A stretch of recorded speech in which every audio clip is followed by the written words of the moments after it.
Bună! Sunt Gianina pe tocuri, bineînțeles. Ținută nouă, tot la mare. Am zis că e cazul să combin un verde neon. V-am mai zis și mă repet, îmi place verdele neon.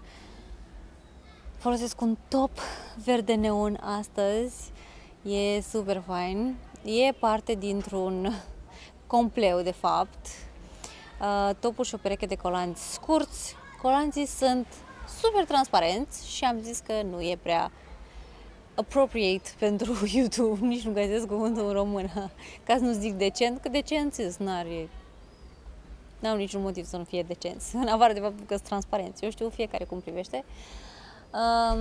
YouTube-ul, contează cum privește YouTube-ul, așa că am ales să combin acest top dintr-o licra, cred că e o licra, da, un material, licra, ce cald e, cu bretele ajustabile. Sper că l-am închis bine la spate, dacă vă arăt spatele. Cam așa se închide la spate, cu moș și babă, exact ca un sutien clasic. Nu l-am închis bine? Ci că l-am închis bine, auzi. L-am închis bine până la urmă.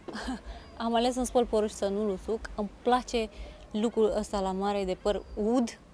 Da, din păcate se usucă imediat. În 15 minute e gata uscat. Arată foarte fain, se simte foarte fain pe piele. E unul dintre materialele mele preferate.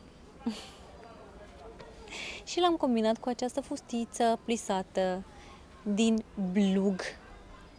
E o culoare deschisă, mi s-a udat fustița de la păr. Da, am călcat-o, arată foarte bine. E cu talie înaltă și e destul de scurtă, gen baby doll. Dar e super potrivită pentru vară și mai ales pentru mare și în special pentru piele bronzată, nu? Bun, mi-am pus și sandalele mele cu toc beige. Le-ați văzut în videoul postat aici la mine pe YouTube, când le-am prezentat. Și le-am luat aici cu mine la mare să facă parte din ținuta asta drăguță. Deci, ce se aude acum? Nu e un stol de ciori.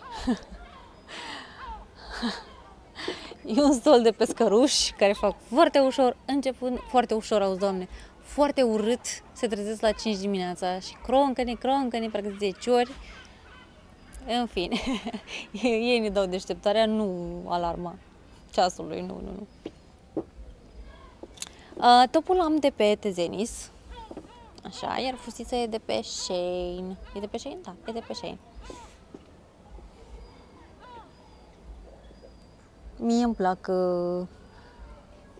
toate fashion item-urile astea din blugi, lungi, evazați, strâmți, cum le-or spune strâmți, așa, fustele, vestele, geciile. Soțul nu-i de aceeași părere, el ar vrea să mă vadă numai în colanți. Numai shiny tot timpul, numai shiny, mie îmi plac și blugii, ador blugii. Blugii în combinație cu tot felul de topuri, eu zic că merg foarte bine, merg acum la 40 de grade, nu, fusta asta e ok, că ai risire pe dedesubt. Bate briza. Da, blugii lui nu, sub nicio formă, doar ăia scurți. Deci, care e impresia despre ținuta de astăzi? Eu zic că e drăguță. E drăguță, e decentă, e așa jucăușă, cute.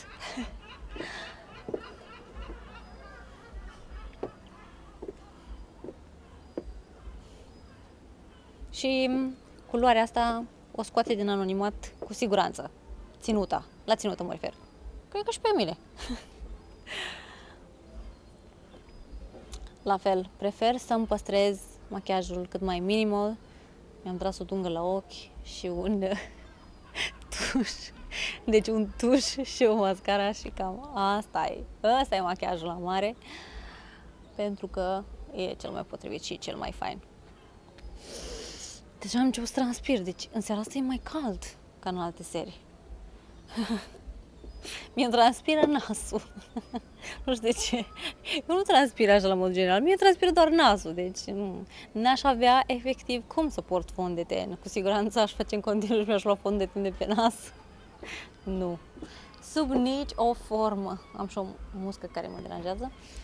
Bun, asta e ținuta mea de astăzi. Să-mi spuneți în comentarii cum vi se pare.